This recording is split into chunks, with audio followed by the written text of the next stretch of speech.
next morning, Jane told Harris she had changed her mind. She said no.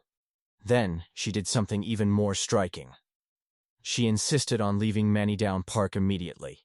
She asked her brother James to escort her and Cassandra home to Steventon that same day, cutting their visit short by a full day. Picture that morning. A 26-year-old woman, waking up engaged to a wealthy man who could solve every financial worry her family had, and choosing, instead, to walk away from all of it before breakfast was even finished. We do not have Jane's private diary explaining her reasons in detail. But we do know some important facts. Harris Bigwither, by most descriptions, was awkward in conversation and did not share Jane's quick wit or love of ideas. Their personalities, by every account, did not match. Jane had spent her entire life around books, wordplay, and sharp conversation. A marriage without real connection, even a financially perfect one, may have felt, to her, like a kind of slow disappearance. There was something else at stake, too. Harris Bigwither stood to inherit a large estate, the land, house, and property that would legally pass to him from his family. As his wife, Jane would have gained real financial security. But an inheritance built on a mismatched marriage was, to Jane, apparently not worth what it would cost her in return. This decision would follow Jane for the rest of her life. It meant continued financial uncertainty for her, her sister, and her mother. It meant she would likely never marry at all, and in this era, an unmarried woman was often given an unkind label, a spinster, a term used at the time for an older woman who had never married, and was seen by some as having missed her only chance at security. Jane accepted that risk anyway. And here is where the real answer to this story begins to take shape. So why did Jane Austen say no to the one proposal that could have solved everything? The answer is not simple. But it is right there, hidden in plain sight, inside every novel she ever wrote. Look closely at her stories, and you will notice the same tension appears again and again. In Pride and Prejudice, Charlotte Lucas marries a ridiculous man named Mr.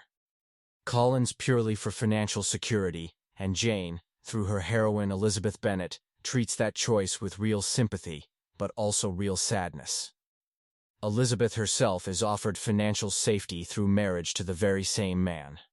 She refuses him too, just as Jane once refused Harris. This was not an accident. Jane Austen spent her fiction working through the exact question she had faced in real life.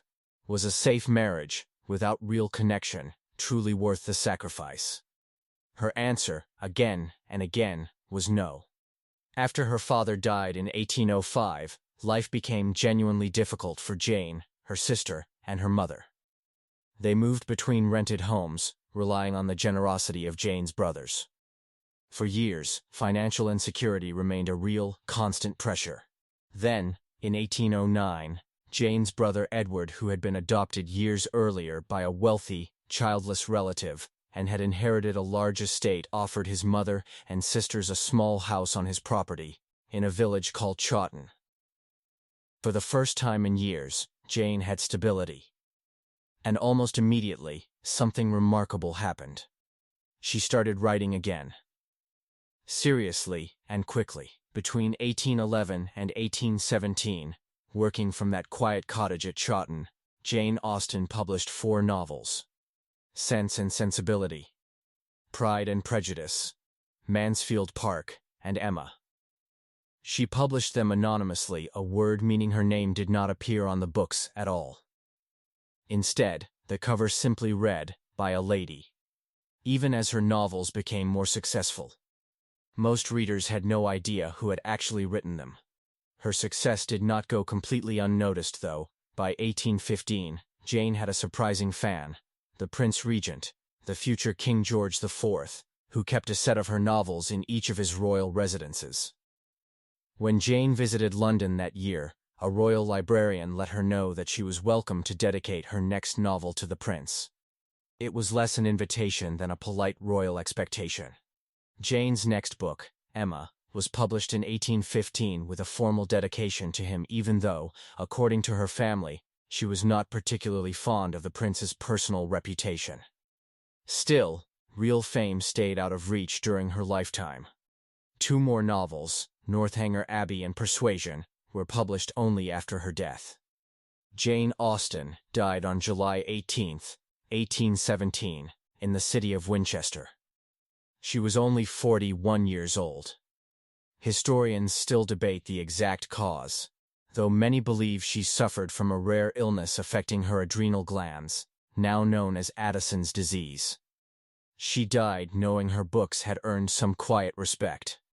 She did not know they would eventually make her one of the most beloved novelists in the history of English literature. After Jane's death, her brother Henry finally told the public the truth. The novels everyone had been quietly enjoying for years were written by his sister, Jane. It was a small, posthumous reveal, meaning it happened after her death, and at the time, it barely made a ripple. Jane Austen's real fame would not arrive for generations. Today, her novels have never gone out of print, not even once, in more than 200 years. They have been translated into dozens of languages, adapted into countless films and television series, and studied in schools and universities around the world. Her legacy, the lasting impact a person leaves behind after they are gone, has grown larger with every passing decade since her death. Far beyond anything she could have imagined from that small cottage at Chawton. She wrote some of the greatest love stories in the English language.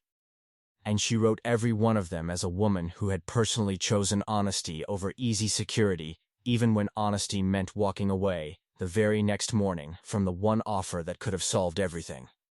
The wedding at Manydown Park never happened. 6 novels did. If this story pulled you in, subscribe to Storied English, because next time, we're staying in the same world of clever, complicated women.